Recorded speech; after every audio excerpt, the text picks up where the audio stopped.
wallahi ana tare subhanallah haka ma wayannan suka zo wayannan mutanen ku rage su a ku bari a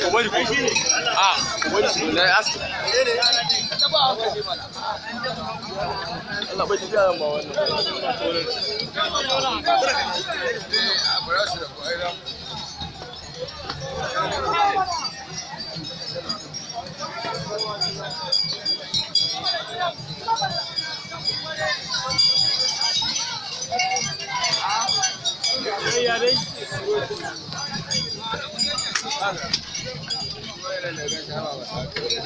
na san shi ba